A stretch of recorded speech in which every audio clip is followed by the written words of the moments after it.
ఒక చల్లటి సాయంకాలాన్ని ఆస్వాదించడానికి లక్షల కొద్దీ జీతాలు అక్కర్లేదు, అమెరికాలో చదువులు అక్కర్లేదు, ఏదో అయిపోవాలని పరుగులు అక్కర్లేదు, ఏమైపోతామా అని భయం అక్కర్లేదు. సందర్భాన్ని ఆస్వాదించగలిగిన మనసు, జ్ఞాపకాలు కూర్చుకోగలిగిన వయసు, ఆశలు వెంటపడిన ఆలోచనలు, ఆకలి తీర్చే 4 రుచులు, ఆసరాగా ఉండే 4 స్నేహితులు ఉంటే చాలంటావా అని ఒక స్నేహితుడు అడిగిన ప్రశ్నకి మా ఈ 15 నిమిషాల సమాధానం. మా ఈ సమాధానాన్ని దృఢపరిచేందుకు కొన్ని కోట్ల వ్యక్తిత్వాల్లో మేము తీసుకున్న 2 వ్యక్తిత్వాలు, వాటి గురించి ఇప్పుడు మీకు చెప్తా. అందరిలో నేను ఒకడిని, నాలాంటి వాళ్లే అందరూ అని బాగా నమ్మే ఒక కుర్రాడు, ఆశలకు దూరంగా సరదాకి దగ్గరగా ఉండే చాలామంది కుర్రాళ్ళ లాంటివాడు. జీవితంలో ఏ గమ్యం లేదు అని అందరూ అనుకున్నప్పటికీ నిజంగా జీవించడమే తన గమ్యం అని బాగా నమ్ముతాడు. ఎంతోమంది కవులు, మరెంతోమంది మేధావులు విశ్లేషించలేక విజయవంతంగా ఓడిపోయిన ఒక అక్షరం స్త్రీ. అందులో మాకు అర్థమైన లక్షణాలతో, వచ్చిన విశేషణాలతో సృష్టించిన ఒక పాత్ర. అందరిలా ఉండకూడదు అని చాలా గట్టిగా అనుకునే అందరిలాంటి అమ్మాయి. జీతానికి జీవితానికి సంబంధం ఉందని, అవసరానికి విలాసానికి తేడానే లేదని బాగా నమ్ముతుంది. రోజు రాత్రి తొందరగా పడుకుని ఇంకేమీ ఆలోచించకూడదు అని అన్నిటి గురించి ఆలోచిస్తూ ఆలస్యంగా నిద్రపోతుంది. ప్రొద్దున్నే ఫేస్బుక్లో పోస్ట్ చూసి ఇన్స్పైర్ అయ్యి, బయట ట్రాఫిక్ చూసి ఫ్రస్ట్రేట్ అయ్యి, యుఎస్ వెళ్ళాలని కమిట్ అయ్యి ఈ ప్రాసలన్నిటికి ప్రాణం పోసి బ్లాక్ డ్రెస్ వేసి బొట్టు పెడితే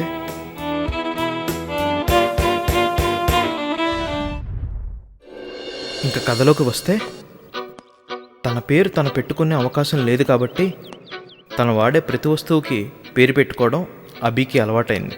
ఉదాహరణకి రోబో రిలీజ్ టైంలో కొన్న తన కంప్యూటర్కి చిట్టి అని, ఎక్కువసేపు ఫోన్లో బ్యాటింగ్ చేస్తాడు కాబట్టి దానికి డ్రవిడ్ అని, అలాగే చాలా సంవత్సరాలుగా తన ప్రయాణానికి కారణమైన బండికి పీకే అని పేరు పెట్టుకున్నాడు. దీనికి తొలి కారణం తొలి ప్రేమ అయితే, రెండో కారణానికి అవసరం లేకుండా పోయింది. అన్నట్టు మీకు పీకే గురించి నొక్కి చెప్పమన్నాడు మా డైరెక్టర్. ఒక్క మాటలో చెప్పాలంటే ఇది పచ్చి తాగుబోతూ, పిచ్చి తిరుగుబోతూ. హలో, నేనే. చూసేవాళ్ళ కళ్ళకి అభినిది మోస్తుంది, కానీ నిజానికి అభియే దీని బరువు మోస్తున్నాడు. అలాంటి పీకేతో కలిసి అభి ఏదో కాఫీ షాప్కి వచ్చినట్టున్నాడు. ఏం జరుగుతుందో చూద్దాం. ఏంట్రా బాబు అమ్మాయి మళ్ళీ ఎందుకు వచ్చింది 3 సంవత్సరాల తర్వాత? హై, ఈ అమ్మాయి వల్ల సంధ్యా థియేటర్ పార్కింగ్లో మా వాళ్ళ మధ్య మ్యాట్నీ టాక్ తెలుసుకోవాల్సింది నేను. ఇలా కాఫీ షాప్ బయట ఒంటరిగా ఒంటికాల మీద నుంచున్నాను. చచ్చా, అయినా అసలు ఎందుకు మళ్ళీ కలిశారు? కలిసి ఉండకూడదు అనుకున్నారు కదా. అసలు లోపల ఏం జరుగుతుందో ఏంటో, మావాడు ఏం చేస్తున్నాడో ఏంటో. ఎవరైనా వచ్చి హెల్ప్ చేస్తే బాగుండు. ఎవరు? ఈ అమ్మాయిని హెల్ప్ అడిగితే ఎలా ఉంటుంది? ఏమండి, ఎక్స్క్యూజ్ మీ. నువ్వేనా? అవునండి, నేనే. బైక్స్ ఎక్కడైనా మాట్లాడతాయా? మామూలుగా అయితే మాట్లాడవు. నా పేరు పీకే. గత జన్మలో 300 సంవత్సరాల క్రితం ఒక ధీరుడికి వాహనాన్ని,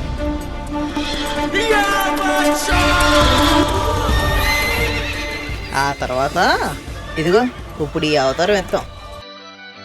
వావ్, ఇలాంటివి రాజమౌళి సినిమాలోనే అనుకున్నాను. బయట కూడా జరుగుతాయా?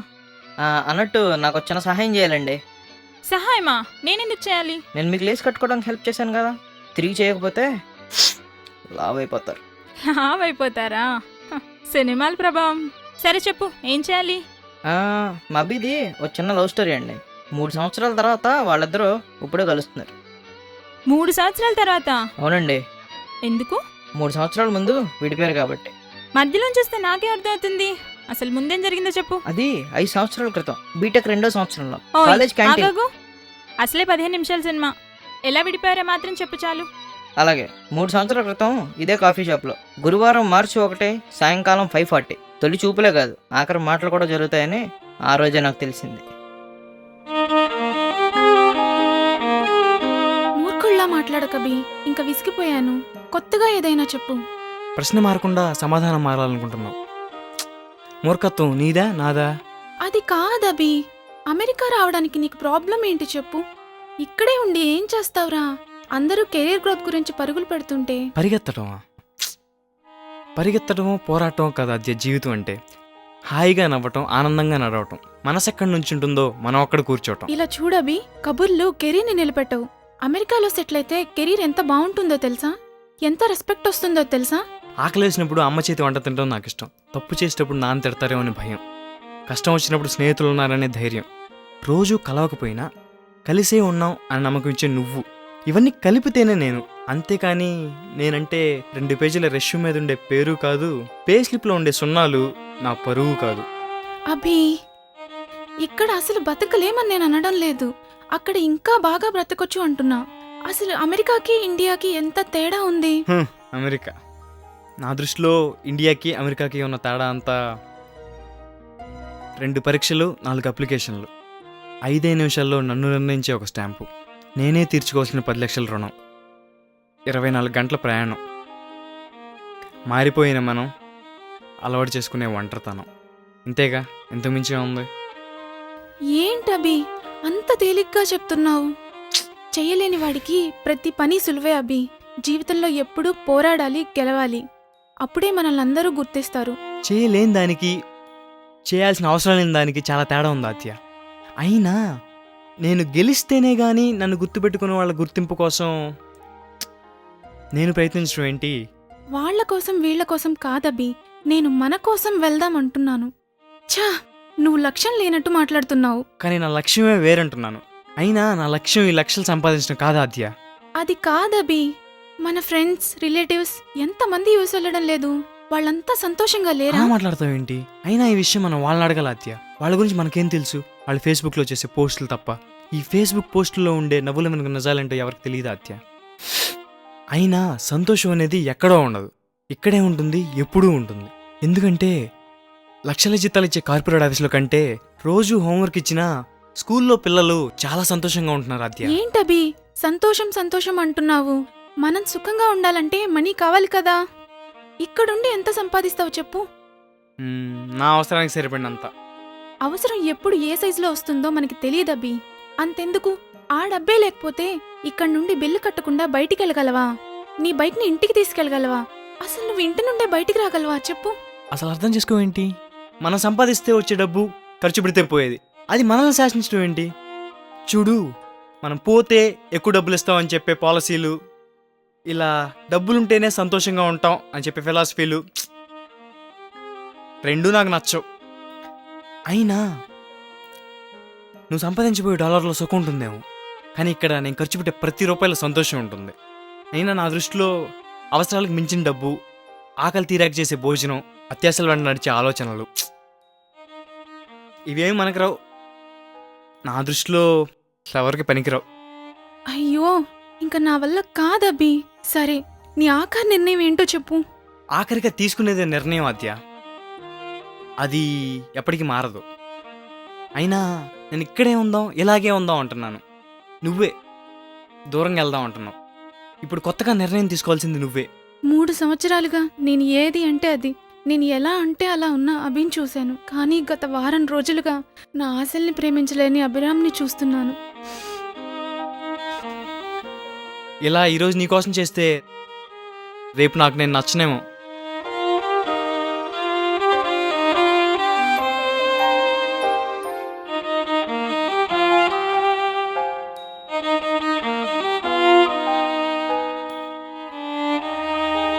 ఓహో, అలా విడిపోయారా? అవును. ఆ తర్వాత అమ్మ వెనక్కి తిరిగి చూడలేదు. మా వాడు మళ్ళీ కాఫీ తాగలేదు. తర్వాత అమ్మ అమెరికా పోయింది. మళ్ళీ ఎందుకు కలిశారు? అది తెలియకేనండి. కొంచెం లోపలికి వెళ్ళి చూసి చెప్తారని అడుగుతున్నా. ఓకే ఓకే, వెళ్ళి చూసేస్తా.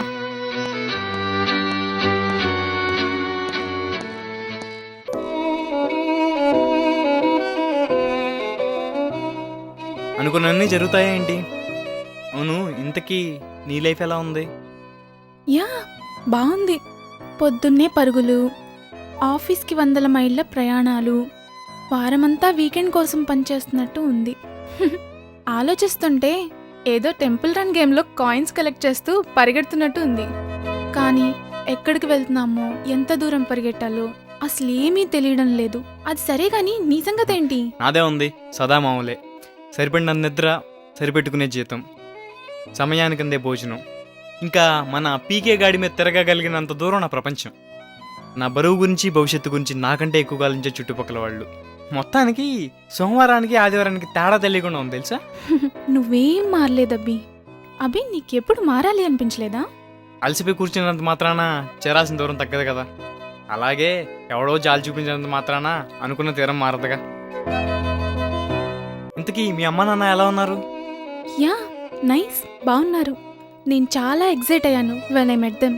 I was literally waiting to see them from past 3 years. నువ్వు చెప్పింది కూడా నిజమే అనిపిస్తుంది అభి. మన వాళ్ళతో ఉండడం మన దగ్గర ఉన్న నిజం. దాన్ని మనం కల చేసుకుని ఆ కల మళ్ళీ ఎప్పుడు నిజం అవుతుంది అని ఎదురు చూస్తుంటాం. అదేంటి కొత్తగా నువ్వు ఫిలాసఫీ గురించి మాట్లాడుతున్నావు? ఏం లేదబ్బి, మొన్న ఒక స్కూల్కి వెళ్ళాం చారిటీకి. అక్కడ ఒక ఆర్ఫన్ చైల్డ్ని what you want to become when you grow up అని అడిగితే I want to be happy అన్నాడు. వాడికి క్వశ్చన్ అర్థం కాలేదేమో అనుకున్నాను. ఎవరికి అర్థం కాలేదంట? ఇంతకీ నీకేం అర్థమైంది? ఒక 25 ఏళ్లకి వాడికి కూడా ఒక బ్రేకప్ ఉంటుందని అర్థమైంది.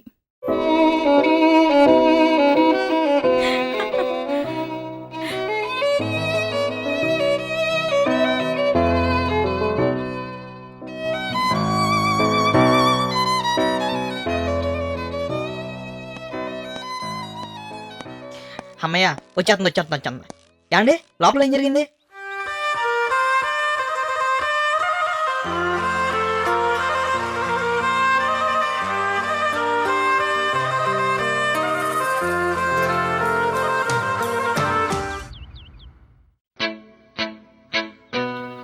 అవును, ఇంతకీ ఎందుకు కలిసారు అని తెలిసిందా?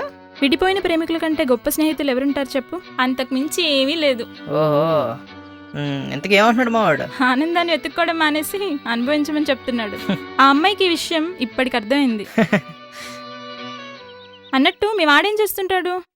మావాడు ఏం చేస్తాడన్న దానికి కాదు, ఎలా ఉండాలన్న దానికి సమాధానం.